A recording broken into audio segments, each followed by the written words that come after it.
Welcome to RVing in New England, the nation's only forum that puts you on stage with some of the biggest names in the RV industry.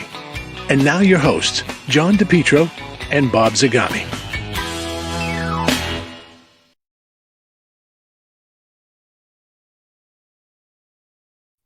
Okay, let me take that down. I'm up. I'm watching John on the other camera, and he's eating a Bucky's peanut butter cup. Are you done eating? Just shake your head, and if you are, then I'll bring you up on the. I didn't want to bring you up while you're still eating your candy. Let me tell you, folks, we have a special show tonight because you can see we're not in our normal background. Bob is at a RV-based convention in Boston, and I am returning. My hair's a mess, but here, just for old time's sake. Old time's sake, Flag RV. Just for old time's sake, I have a Flag RV hat. Maybe Steve Flag's watching tonight. It could be. Yeah. And you know what? I'm coming from my RV. And Bob, it's no secret that RV travel and RV vacationing is just exploding.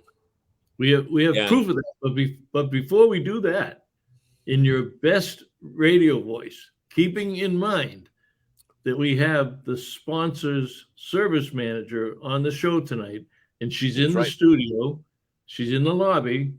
So if you screw up, she goes back to Kendra, back to Amanda and Kenny tomorrow and said, "Hey, DePietro screwed up the commercial." But in your best radio voice, DePietro. And before we do anything, we need to tell you that we are very pleased to have Seacoast RVs on as our sponsor. And they are located on Route 1 in Saco, Maine. They're close to Old Orchard Beach.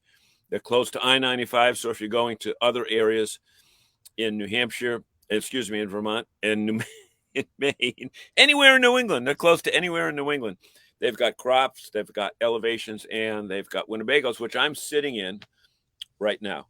And they say they are creating family fun on Route 1. And all you have to do is visit, stop in and say hello to Amanda or Kenny or Kendra, and they'll take care of you.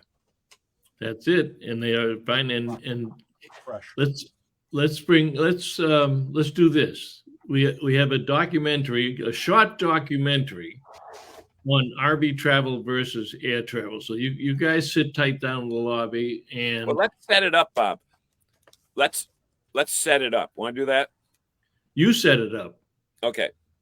So, folks, back in February, we drove this RV down to Florida because we found that hotel rooms were $400 to $500 a night. So I said to my wife, let's take the RV to Florida.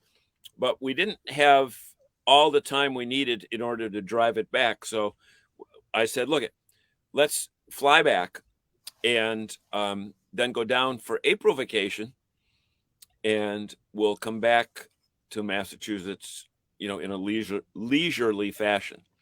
So that was the plan until I started looking at airfares for April during school vacation week. That thing called demand pricing.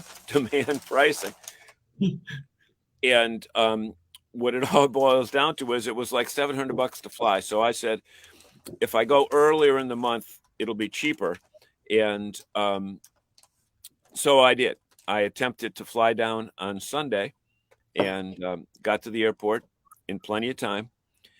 And 40 minutes before we were supposed to leave, there was a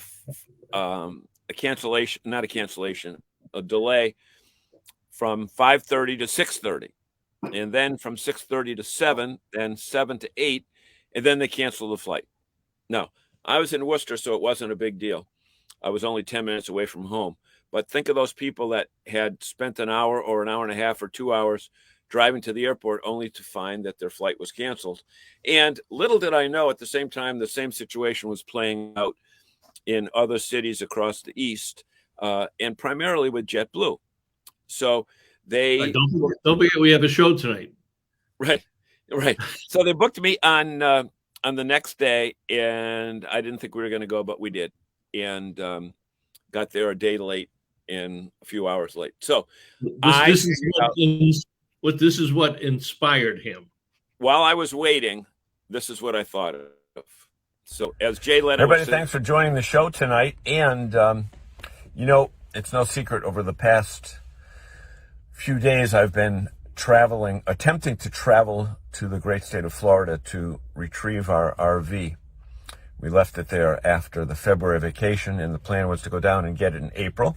So I did just that after a couple run-ins with JetBlue. I shouldn't say run-ins. They were kind of like walkaways, because there were a few days earlier last weekend that the jet planes weren't flying. So here's what I figured out after the frustration of trying to deal with the airlines. Here's why RVing is so much better. So, number one, you fly on your schedule, not the schedule of the airline.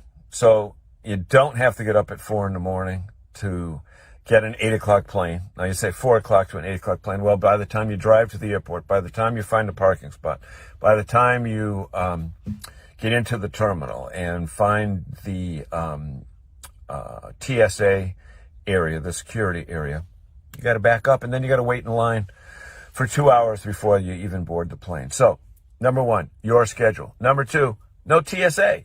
If you want to bring certain things into your RV, you can bring them, like a bottle of water or like a Hershey bar or something like that. You can bring it. It's as simple as that. So no TSA. Number three, my wife likes this the best, no luggage restrictions.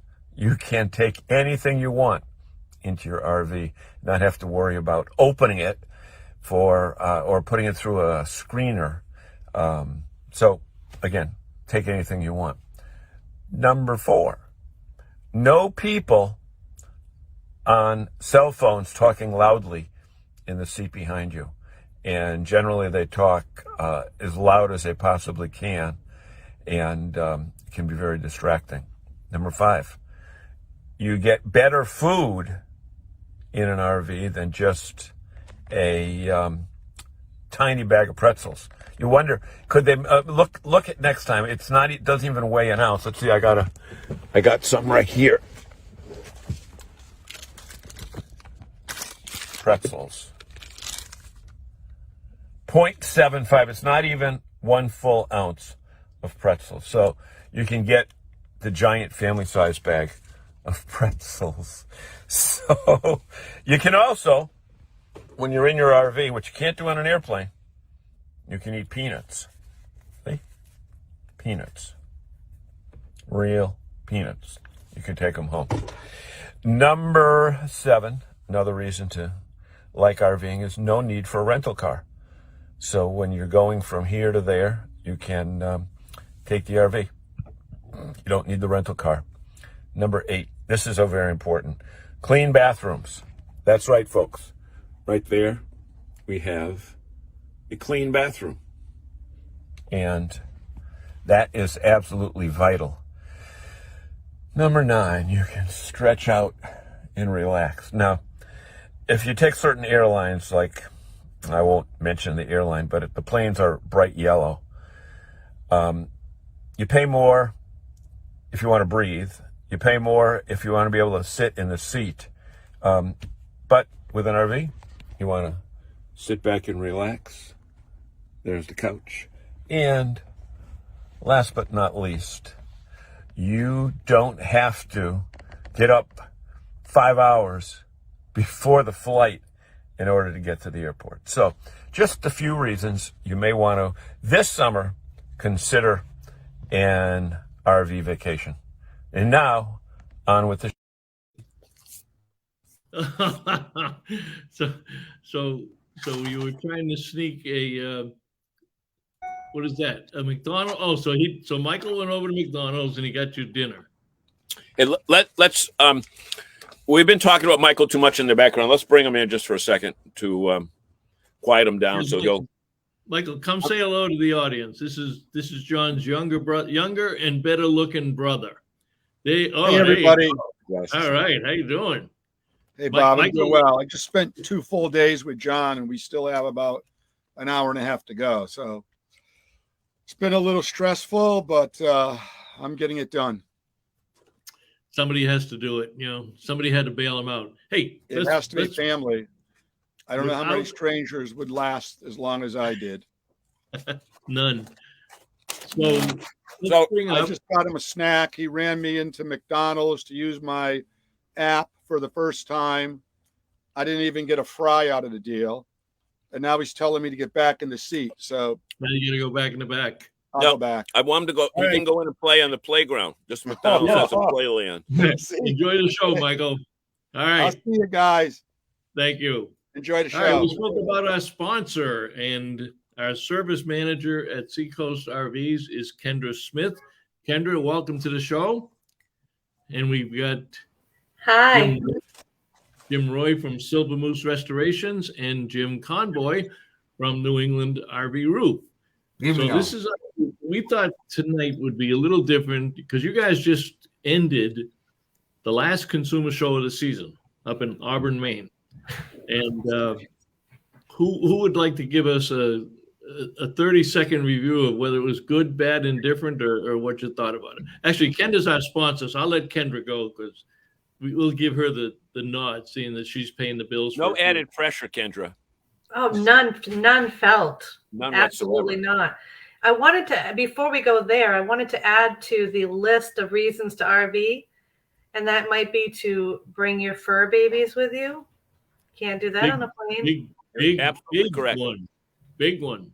Yeah. You can even take out the peanut comment and put in the furry animal comment. Right. That's right. You wouldn't even have to go to 11. Just take your pick, John. Take out the peanuts or the snack, one or the other. Either way, but that is true because we have heard statistics, and maybe you guys can verify this or not, that 50% of our viewers today are traveling with pets. Jim, you travel with pets, right? Jim? Which Jim? Convoy? What about? I know them 2 Jims, right? You guys travel with pets? Yeah, all the time. Yeah. I don't travel. Well, we've got 3 Cavalier King Charles Spaniels and go everywhere that we go. You're too busy. You're too busy working. Well, let's go round table on you 3, and I'll start with Convoy this time. But what was your impression of the show? And you did every show in New England this year. Right. I think you do it every year. So you started with us in Boston and went all over New England and ended up in Maine. So how would you rate Maine, and how would you rate the show overall?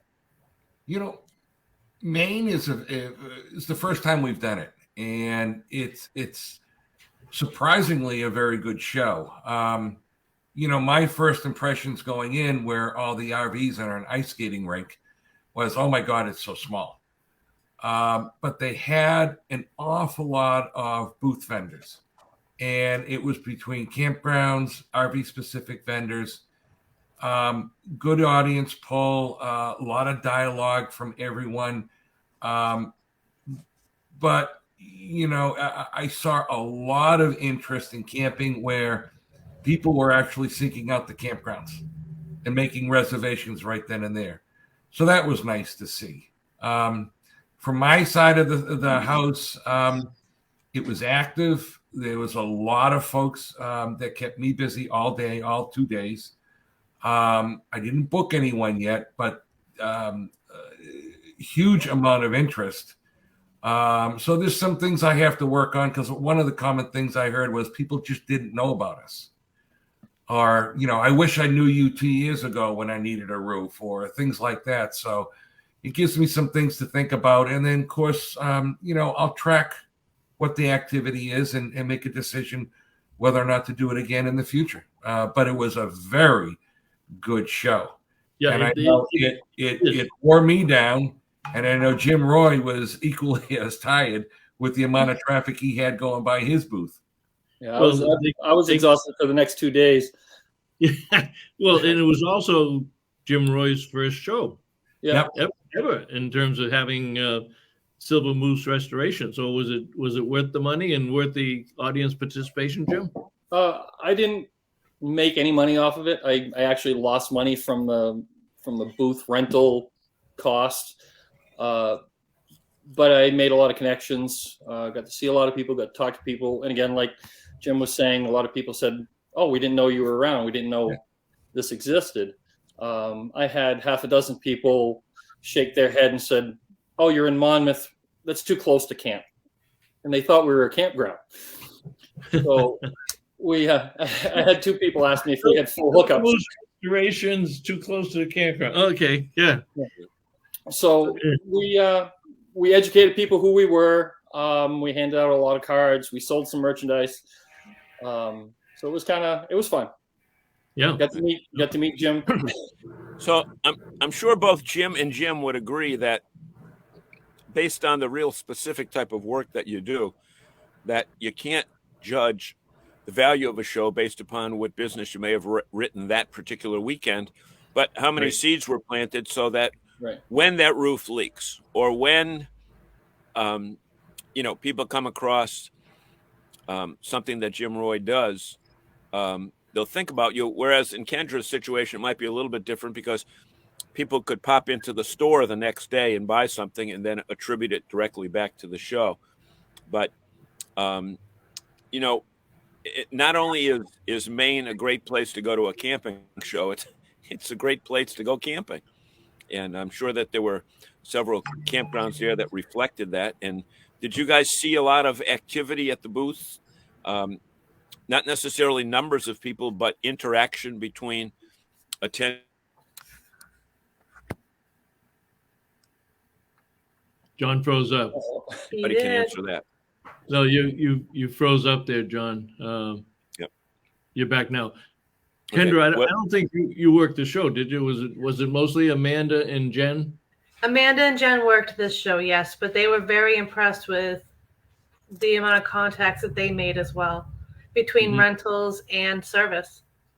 And you had the Winnebago Solus on display? Yes. Solus. They get a lot Solus of attention. Pocket. Yes, it is. Yeah. It definitely is. The camper vans are so popular. It's kind of crazy to see the activity level that you have there. And then, did you get any inquiries on park models? Absolutely. It's kept Brittany very busy all week this week. So it's, as you know, the RV industry has taken off, and we've been busy, and service is, I dare to say service has doubled. Kendra, last year. You have a very unique position because you are the service manager. Am I right? Yes, sir. Okay. And I think, would it be fair to say that there aren't many female service managers? There are not. There are not. So give us a little bit about your background and your expertise. And also at the same time, talk about the number of women RV owners that come in that make you more relatable than, the big tough guy with the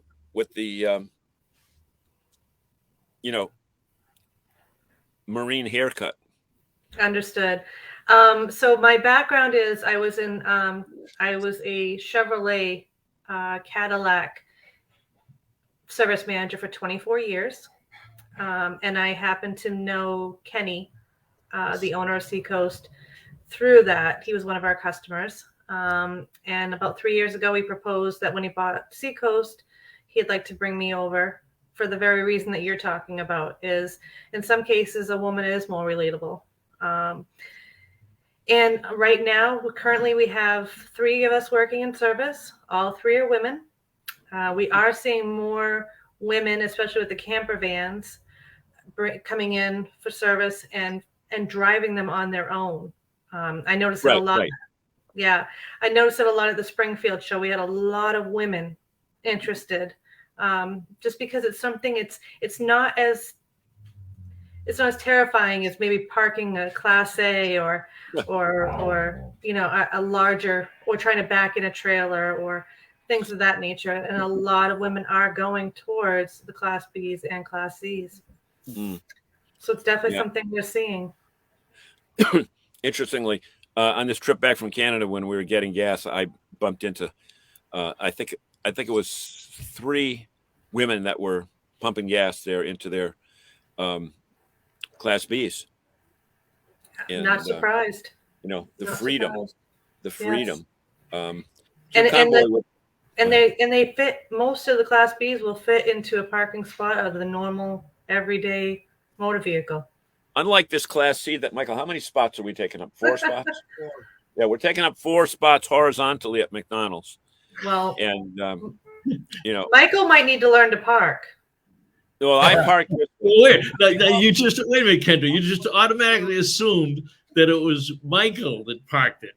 More than likely, it was John that parked it. Oh. Well, I parked this one because he had just driven 120 miles before that. So when we stopped, and at the last restaurant, I took up 4 spots there as well. But talk about those Class Bs. They're absolutely amazing. I know Jim Convoy doesn't like them because they have their own roofs. John, I love them. They do their roofs as well. Yeah. Nobody.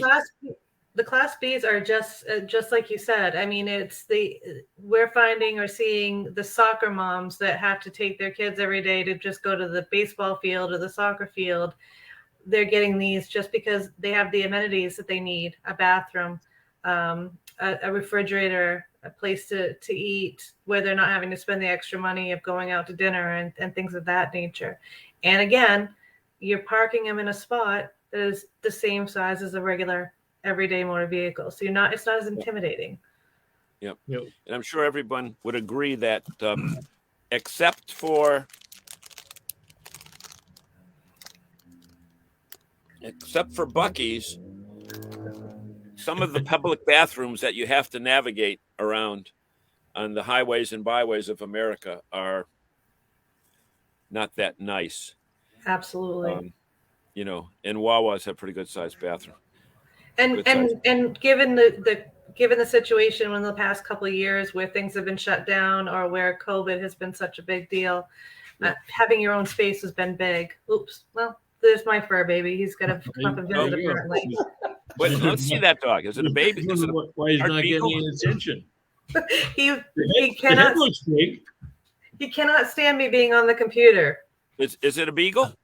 No, we don't know what he is. He's a lab healer mix, is what we were told. Okay, so he's good. But I do have a beagle.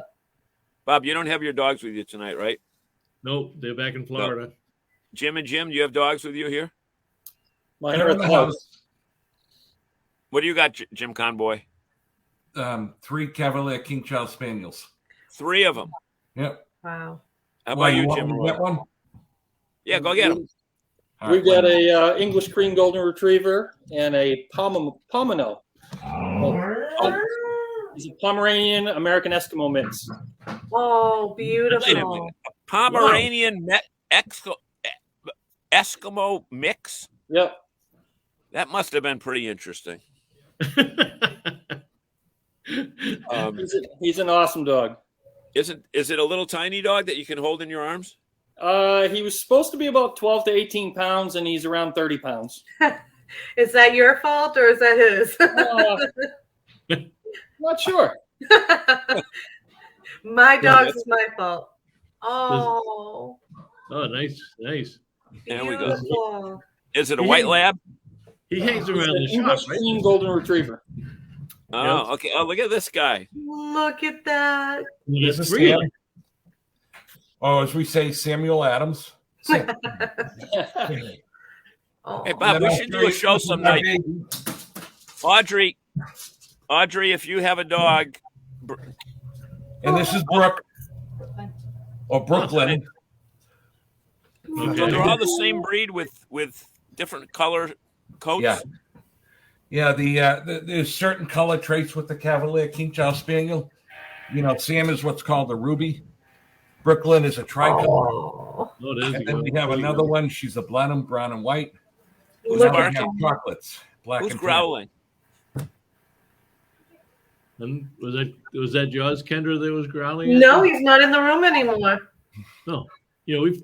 I don't want to forget our fans. Oh, over that here. was my brother Michael growling because he saw. His stomach's growling. Yeah. Well, so we got Jerry Plant, we got Dante's on. So Dante, after you buy your new motorhome, you can take it to Kendra to have it serviced. Although he lives up in Wyndham, and if he sells his house, he's going full time. So that may or may not come to pass. Monica's on. Hello, Monica. Estelle's on from New Hampshire. Walter Swenson back in Massachusetts. Good evening from Central Mass. Bernie Colleton, our favorite Campers in sales rep from the Merrimack, New Hampshire store. Where you been the last few weeks, Bernie? And Audrey, hi guys, heading to Pirate Land next week. Okay, that's pretty good. Well, we just drove by there today. Okay, Maria's on again. Frank Cates, frozen. Is it me or is it you? No, I think it might be. John froze for a little while, but not much. Mac Daddy's for dinner. Yes, Yeah, he's in a McDonald's parking lot, and that's.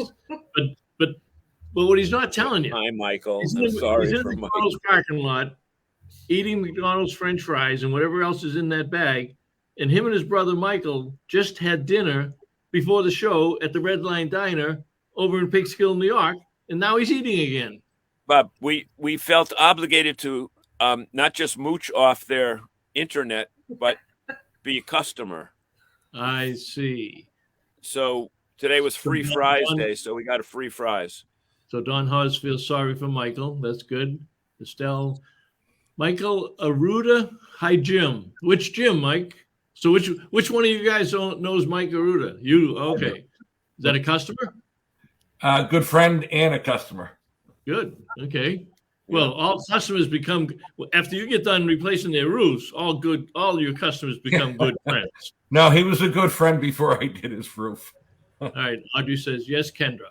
And Don says, John's other half has a pet. Does John, I don't know, does Michael have a pet? He's got a dog. It's a pain in it. Yeah, it's okay. Some people think it's a nice dog. It's 8 years old and it still jumps on you when you come in the house. Another member of the Convoy Fan Club. So you must have shared. Now, is that your wife? Who? No, Vicky Convoy? Yeah, that's my wife. That's your wife. Okay. Oh, yeah. Kelly is Kurt's wife. Kurt's wife. Yep. Oh, okay. Are they sisters? Yep. So as a wagon master, trying to hook book groups is a nightmare. Yes, it is. Don Hawes, Todd Benson, your beard might come in second place. Yeah, he would not hold a candle to Jim Roy's beard. Todd Henson's with the National RV Training Academy. I thought it was the Muppets guy. No. Oh, there's Kelly. There's Kelly Ann. Okay. Good to see you, Jim. You mean you don't see him enough, Kelly? Good. Goodness gracious. Is that his wife or sister-in-law? That's Kurt's wife. Yeah. Okay. Right, Jim? Yep. Yeah. Audrey says, bring on the pups. And Dante says, contact information for Kendra. Seacoast RVs, which is in our sponsors graphic, or we can get you. I'll send you her direct information so that you. Which leads us to the fact that definitely want to check out their parts and accessory store. Absolutely.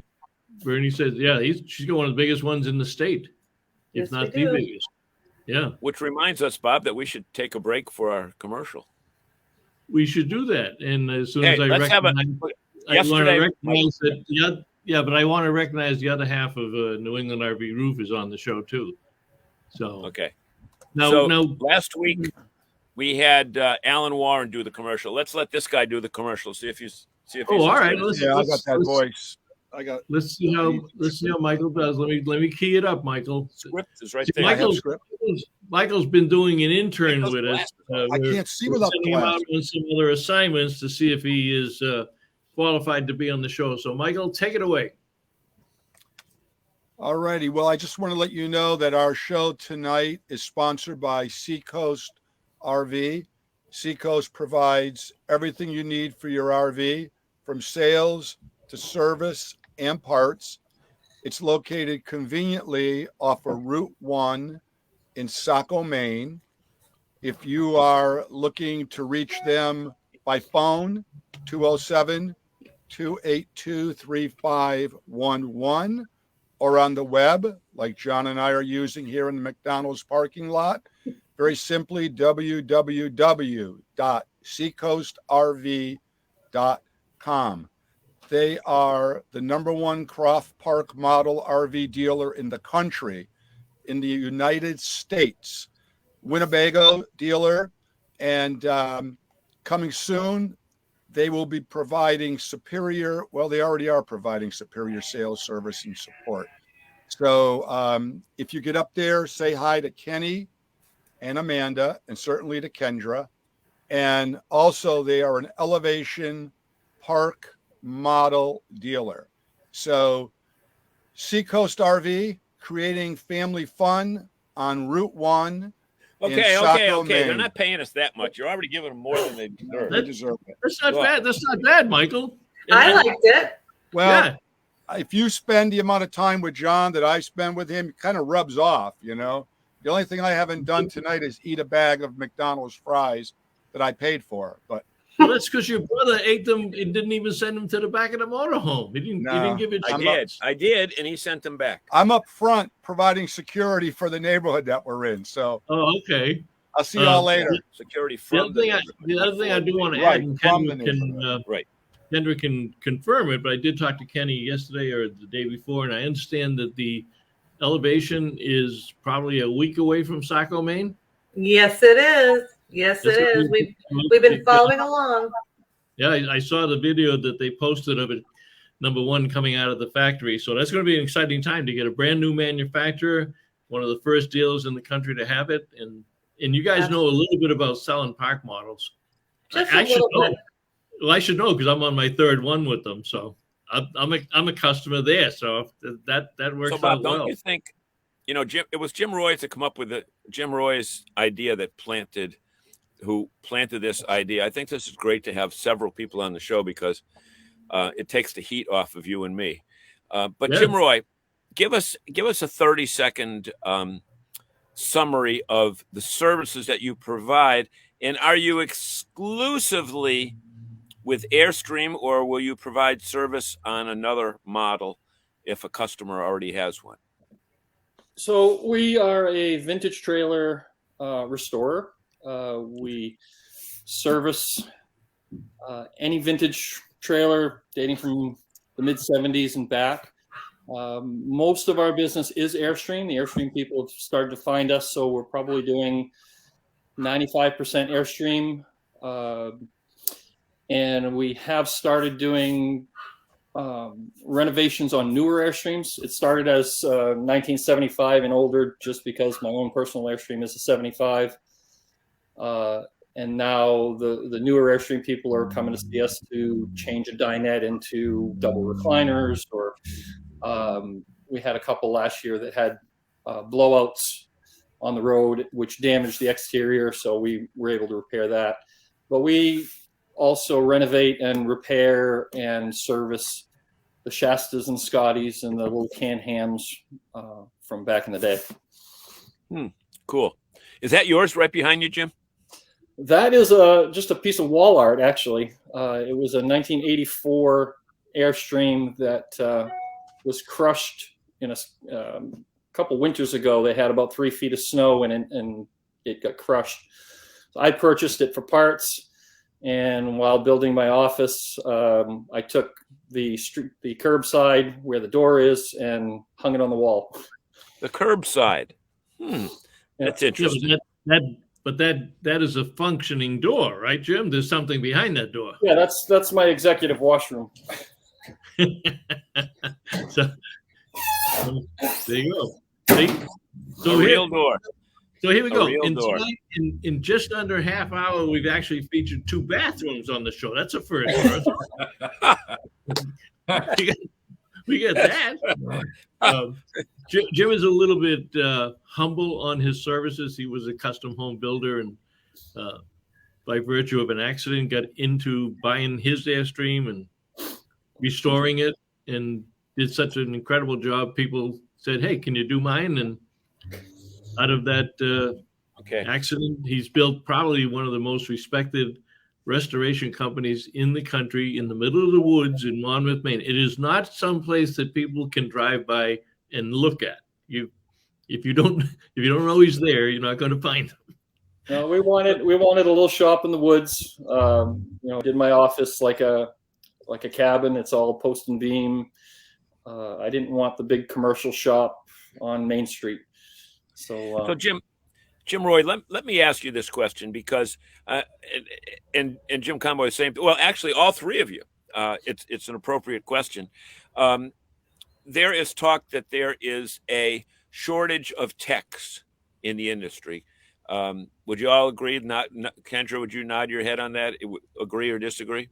Absolutely. Okay. So Bob is up because he was at a conference today with the school counselors, the guidance counselors, the people that tell you whether you're going to amount to anything in life, those people there that tell you whatever.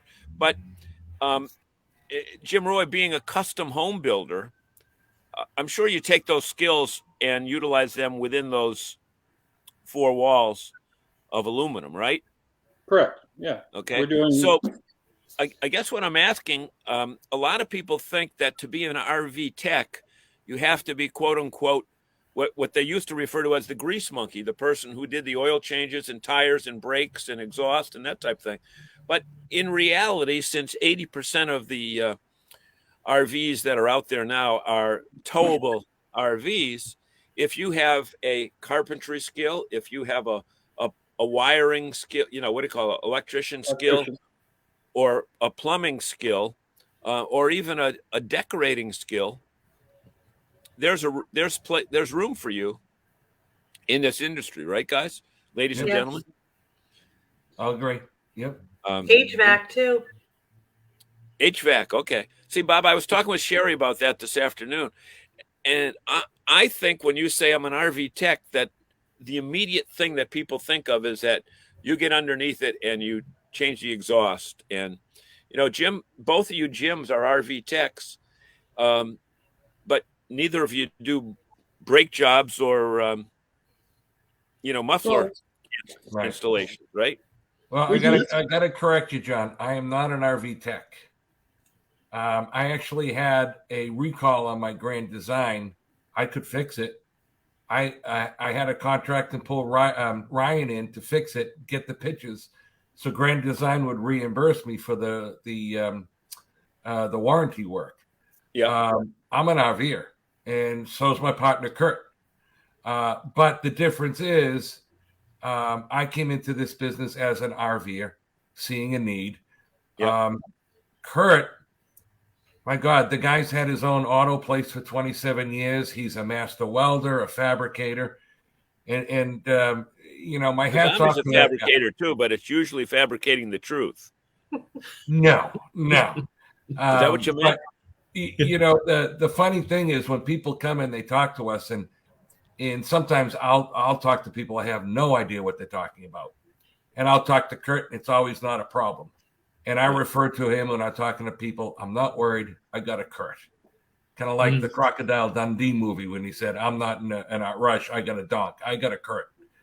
But, certain aspects, I think you're right. There is a huge shortage of RV techs. A couple guys that I've dealt with to refer people to are no longer doing it. I deal with Ryan a lot. I have other folks, other dealers that I can refer people to that I'm comfortable with based on their needs. And it's all listening to them, what they want. The mechanical aspect, an RVer can go to any large auto repair facility, whether they're on a Mercedes, Ford, Chevy chassis, just big rigs, even if it's diesel. I think I use the techs for more things like I got a slide out that's problematic. I got a fridge or a water heater that isn't running. Yeah. I can't get my leveling system to work, and I don't know what to do. Warranty work or recall work where the manufacturers want a certified RV tech to do the work, regardless if you know how to do it at all. So I think what like Sherry just did with the consuls is spot on. We need more. Well, let me tell you what we did. And I was, I found out about it, and I worked with Kurt Hemmler at RVTI, and they have signed a deal nationwide with the National School Counselors Association. There are 58 of these conventions across the country, and they will have RVTI people at every one to talk about the career path, the training, the courses, the cost, everything. We had 500 people at this one in Massachusetts this week. And I swear 450 of them never even thought of the RV industry as a career path for the kids. Because if you say trades, even to a college professor, they're going to think electricity, carpentry, and maybe painting or Plumbing. Yep. Plumbing. They don't think about it. The amount of questions and interest was absolutely amazing. And they're doing this across the country. So when I found out about it, I said, can obviously NERVDA wants to help. We want to create opportunities here for people. And they said, wow, yeah, nobody else has offered to help yet. I got a hold of Sherry. She brought a motorhome down, and they gave us a parking space right outside the ballroom at the hotel. So people would, every time they came out of the conference sessions, they saw a motorhome out on the sidewalk. And the RVTI booth was right there next to the door. So we probably hit everybody at any time. But the thing that always amazes me when we do this is the number of people. We live and die the industry every day, all of us. So we tend to take it, I don't say we take it for granted, but we're comfortable in it. These people had no idea. I mean, for some people, it was like the first time they ever walked inside a motorhome. And then to find out that there was actually qualified certification training and courses and places to get money for it. I think it's one of the best things that RVTI has done. They've got the programs built out, they got the curriculums, and now they're going out in the street and actually recruiting people, going to places where they would not normally find somebody that knew what we were doing. Because I think Kendra might say the same thing. I know she's been very successful finding really good people out there. But a lot of our dealers in NERVDA have said, I can't find them, so I'm just hiring somebody off the street that I will train our way. And I know you've done that, Jim Roy. You get some specialized stuff, and you're right. They're not just technicians, and maybe it's a good thing for the RV industry itself to take another look at this and how they frame that wording, because Jim built his workshop, number one. Besides building customer house, he built the actual workshop. And when you see the kind of work that he does on 50, 60-year-old Airstreams, that's not for the kid that you hire off the street. Right. I mean, so Jim Roy, you were a builder before, right? Correct. Right. Do you have all your fingers? Most. I got half a thumb. Okay. You can always tell the seasoned carpenters because they're missing something. The funny part, John, is I didn't lose that thumb until I started working in the RV world. Oh, okay. In a door? Table saw. Oh, okay. So, Kendra, let me ask you this question. When you go back to your car days, did you find that there were new techs that came in that were electronic specialists versus brakes and mufflers and that type of thing because of the amount of electronics that are in cars today? Absolutely. And manufacturers like Chevrolet and Cadillac, there's requirements, training that you have to keep up with in order to be a qualified technician at a dealership. Which we don't do in the RV industry. Correct. But the difference there is the automobile industry is governed by franchising laws. So they have a say in what you as an owner can do. The RV industry does not have franchising laws. And once they ship that product to that dealer, he can do whatever she can do whatever they want with it. They cannot force them to go to training. I mean, there are manufacturers that beg the dealers to send their technicians to training, and they don't do that. So that's one of the other issues. Yeah. Yeah, you've already had all your people out to Winnebago already, right? Yeah, even in Kenny's very, very big on training. We just had a tech come back from Auburn. He just took domestic training in Auburn. So he's very much wants us involved in that. And the thing is, the training is so important because RVs, as we all know, are they're a combination of ingredients, because you've got one company makes the microwave, one company works the satellite, one company does I'm just looking in my own here. It's, my gas stove is different than my microwave, which is different than the range hood. What is this? Dometic refrigerator. Somebody else does the toilet. So it's important. And I don't know if Frank Palange is still on. Frank, I saw you here a few moments ago. But Frank also agrees that this mentality of, if you don't go to college, you might as well be a tech. That's 50-year-old thinking. That's ridiculous thinking, because, I know a lot more plumbers, electricians, and carpenters that are making a lot more money than people that work in insurance companies. So it shouldn't be the career, and it wasn't even considered a career. It was the job of last choice versus, why not have an aspiration to be one and be the best? Like Jim Roy's got a niche. I mean, he has a niche in what he's doing. Jim Convoy has a niche in what he's doing. Kendra's people are going to create that niche because they are up on training, and they're up on customer service because you froze up there, John.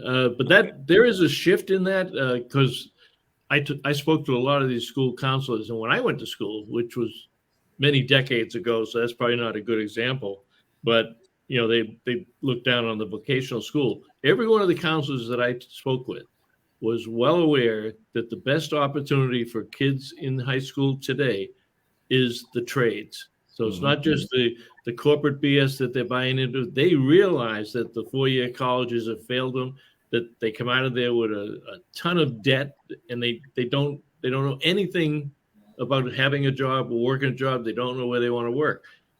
Everyone to a person has said that they go to every conference that they can like this to learn more about these trades. And they spent a lot of time talking to Sherry about her business and hiring, because they have technicians and working with that. And when they saw the curriculum, they were just blown away. Yeah. We're getting very serious there for a second, but I want to bring this back to reality like we normally do our shows. I am at a McDonald's, okay? And I'm just noticing the lights behind me. I am not at a strip joint. It is although it does look it looked like it's a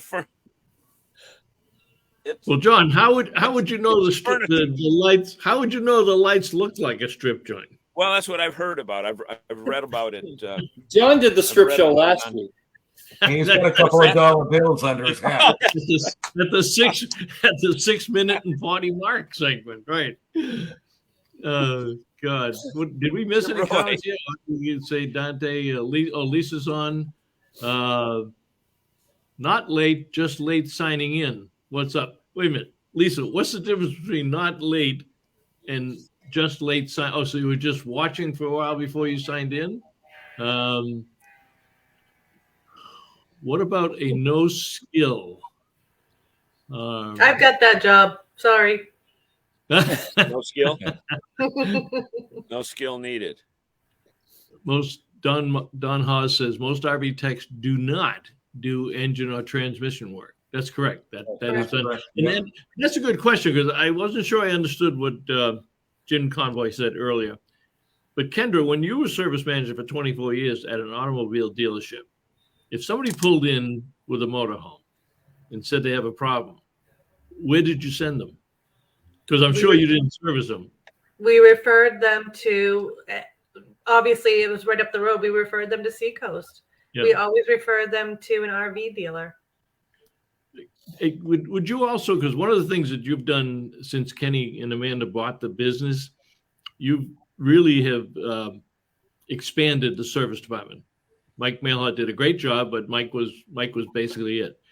And because of Kenny's old companies and his exposure other companies own, you've brought on some really heavy duty technicians, guys that used to work on diesel, maybe some women too, but diesel pushers, diesel trucks, waste management trucks, those big trucks and all those gears.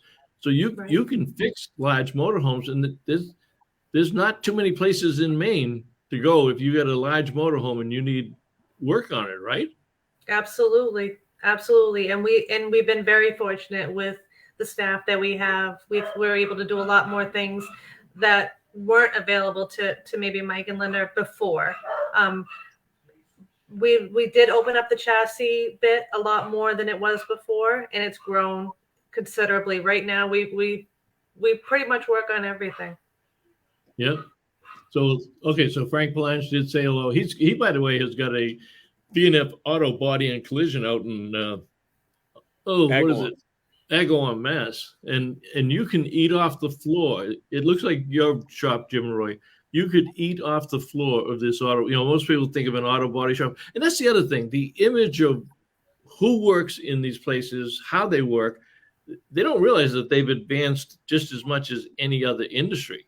But, you go to Frank Palanche's and John, you could go up there and eat your McDonald's French fries out of the bag right off of Jim's floor, Frank's floor. Yeah. Well, so he says there is a shortage of workers in general. That is true. I'll tell you how bad the shortage is. I'll bring Frank these leftover muffins tomorrow. Yeah, I was up in Fort Myers the other day for the Red Sox game, and on the way home, I knew that there was a Krispy Kreme in Fort Myers. Now, that's the closest one to Naples.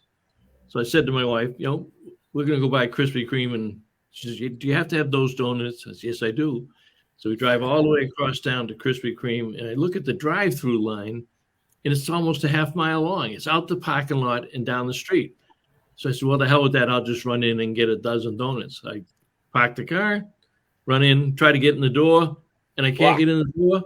There's a sign on the door that says, due to a shortage of employees, we are only operating the drive-through window these days. Yeah. Can't even buy a Krispy Kreme donut when I want one, and that's what they did. Okay, Zagami, let's make it perfectly clear. You weren't going in to get one donut. You were going in to get a dozen, and you'd probably have at least 3 of them eaten by the time you got home. I was going in to get a dozen, and I was going to get my free birthday donut because they give you in the month of your birthday, you can go and you get a coupon and you get a free donut. So I was going to come out with 13. That's called a baker's dozen, John. So we'll do that. Don Haas says NRVTA also offers a home study course. That's correct. And the technician in a box, every little bit helps.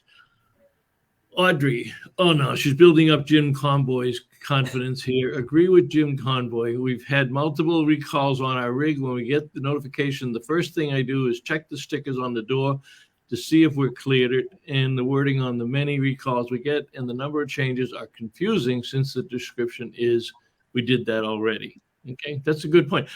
I'd like to ask Jim Convoy a question because I saw something. I'll be honest with you because John and I don't pull any punches. We just do what we do. I had a request from a friend to consider a company as a sponsorship, and the company makes some kind of an EPDM coating, one-time coating for a roof. And then I checked the company's website, and basically they're saying to people for $355 you can go out and buy a 4-gallon can of this and just put it on your roof and things will go forever. There is so much more to what Jim Convoy does because explain your price. I mean, you open it up. I mean, who wants to put $400 worth of stuff on your roof without understanding leaks, the damage that they can do, and without addressing the core problem of that? How do you handle that when somebody comes in and they look at what you do and how you do it compared to the do-it-yourself type things? Oh boy, how do you answer that? I mean, one, there's the price consideration for someone who doesn't want to make the investment. And it's a settle for attitude. I think so. Every roof that we've worked on that has some sort of roof coating is failing. I've had them come in with 3, 4, 5 layers of this stuff, and in between each layer, there's moisture. I've got a Fleetwood Pace Arrow in right now. It's got the coating on it. We have, and you'll see it on my Facebook page, all kinds of water damage on the front. We're going to have to rip the membrane off. I just don't see those types of products working. It's the same with the Turtobond tape. It's a good temporary fix. And a lot of people think in the industry, more is better, more caulking, more layers of a Turtobond tape. Kurt and I once had one. We had to take a power oscillating scraper to go through 15 layers of a Turtobond tape. It's still leaks. And, you know, a lot of folks don't realize if they have a rip, they seal it. Well, did they dry it out before? If they didn't dry it out before, they sealed the moisture inside. Right. So, you know, one of the things that we do, and I'll speak to this, we talked about employees. For the last 5 years, it was hell for me to find employees. I went through 27 guys before I found the right guy. And now I'm fully staffed, so I can do more, but I expect more. And one of the main focuses with our company is quality. There are no shortcuts. You will not take shortcuts, and a shortcut will come back and bite you.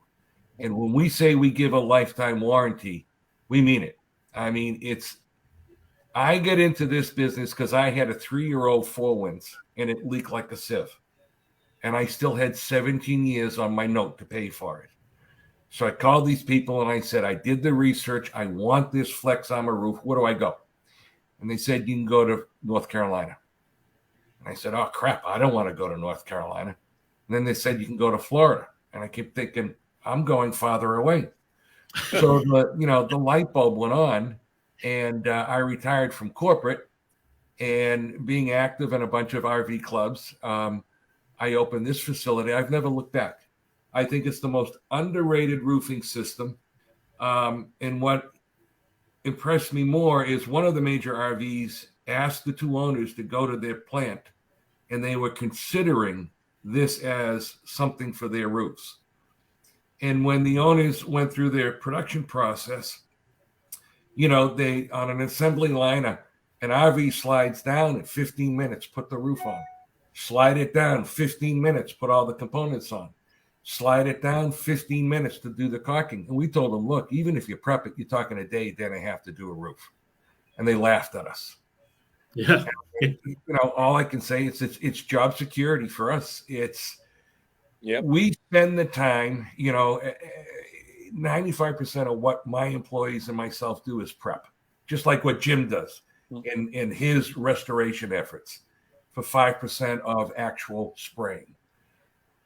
So, you know, speaking of time, is it time? We're when just you took about in the beginning, John. I wanted to get Walter's comment on that because I know this is one of the reasons why he came back from early. Walter is having his rig down to Jim for a new roof in 2 weeks. And I recommend his product to everyone I talk to that has an RV. It's absolutely it's amazing. You use the word underrated, Jim. I would say it's underappreciated.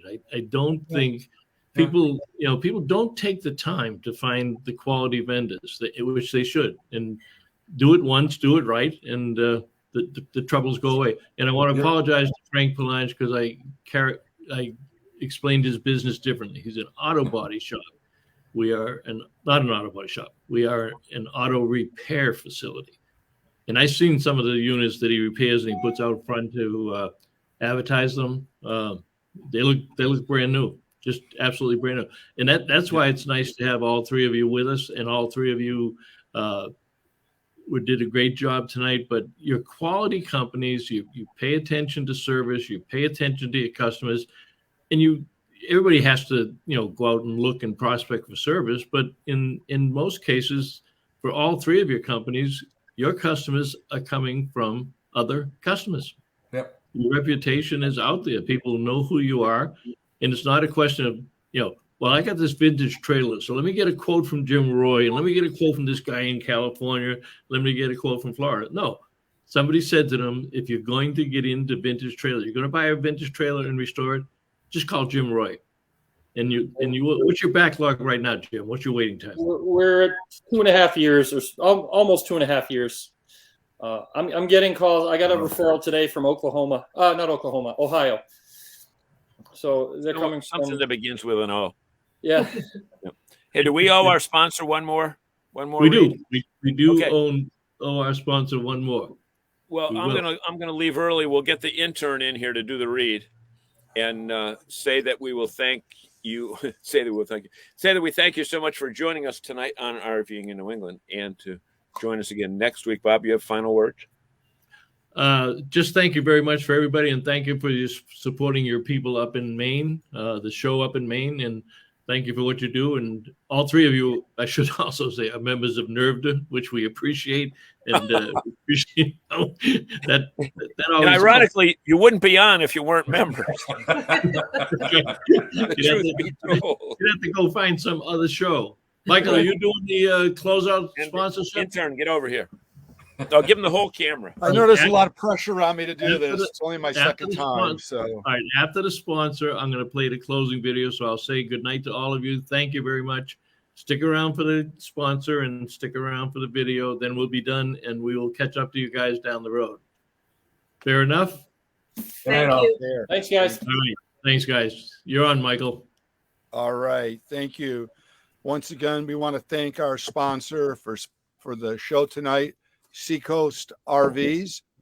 They are creating family fun on Route 1 in beautiful Saco, Maine.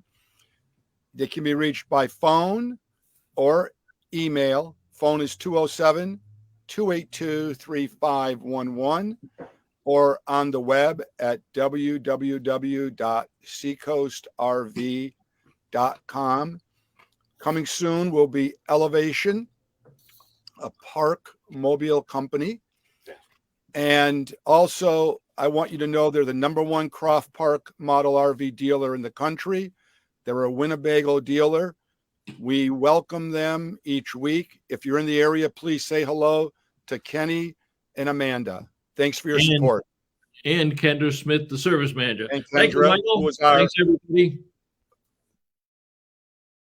This edition of RVing in New England was a presentation of the New England RV Dealers Association.